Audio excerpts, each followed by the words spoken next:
जनता की जीत है, लेकिन चुनाव में हार जीत होती रहती है। जनता ने वोट किया और जनता जीत गई। अब इसमें क्या कहना, अब तो आगे जिम्मेदारी आई है, हम सबको साथ लेकर चलने का प्रयास करेंगे, सबका सम्मान बहाल करने का काम करेंगे। लोकतंत्र की हत्या जो अतीत में मुजफ्फरनगर में होती रही है, अब लोकतंत्र को जिंदा करेंगे। सबसे पहले लोगों का धन्यवाद अदा करूंगा जिन्होंने मेरा चुनाव में साथ दिया, उसके बाद की बात करेंगे।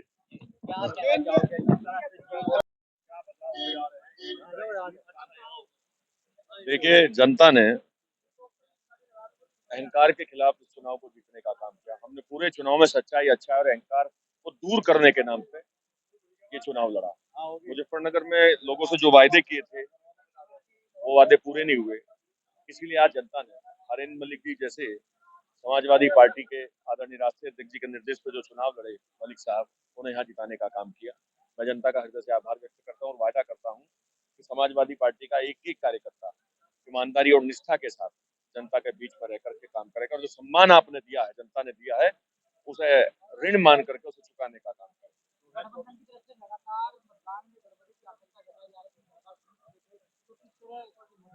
देखिए, हम उनके खिलाफ चुनाव लड़ रहे थे जिन्होंने यहाँ प्रमुखी के चुनाव में और अन्य चुनाव में, सोसाइटीज के चुनाव में दूसरों लोगों को पर्चा भी नहीं भरने दिया।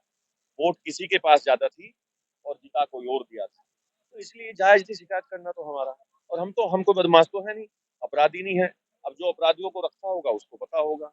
हमने तो ईमानदारी के साथ चुनाव लड़ा और नियम और कानून को, संविधान को मानते हुए, संविधान का पालन करते हुए, संविधान को बचाने का आह्वान करते हुए चुनाव लड़ा है हम लोगों ने और उसी के आधार पर हम चुनाव जीते। जनता का आभार, हृदय से आभार है। उन्होंने अहंकार को चुनौती दी, बड़ी बात है, चुनौती दी और फिर उसे जीतने का काम किया। परमपिता परमेश्वर की, ईश्वर की, ऊपर वाले की कृपा से बिल्कुल भाई, मैं तो मोहब्बत का, भाईचारे का, प्यार का मुद्दा लेकर के चला ही था। और देखिए, मेरी बात इसलिए लोगों ने स्वीकारी, मेरे पिताजी की बात, आदरणीय अखिलेश यादव जी की बात इसलिए स्वीकारी। भारतीय जनता पार्टी के लोग सिर्फ और सिर्फ झूठ बोलने का काम करते हैं। बताइए, मंगलसूत्र की बात करने लगे। अरे वो लोग जो लखीमपुर कांड पे आज तक जवाब नहीं दे पाए, उस व्यक्ति के खिलाफ जिनके बेटे ने किसानों को कुचलने का काम किया था, उनके खिलाफ कोई कार्रवाई नहीं कर पाए। संजीव बालियान जी जब चुप रहे, जब उसी धरती पे, जिस धरती, धरती किसान की धरती, सबसे ज्यादा संघर्ष करने का काम अगर इतिहास में दर्ज अगर किसी ने किया तो मुजफ्फरनगर की धरती ने किया। उस आंदोलन को जिसकी शुरुआत यहाँ से हुई थी, उन किसानों को आतंकवादी बताने का काम किया गया था। संजीव जी चुप थे, इसलिए जनता नाराज थी और जनता ने हमारी मदद करने का काम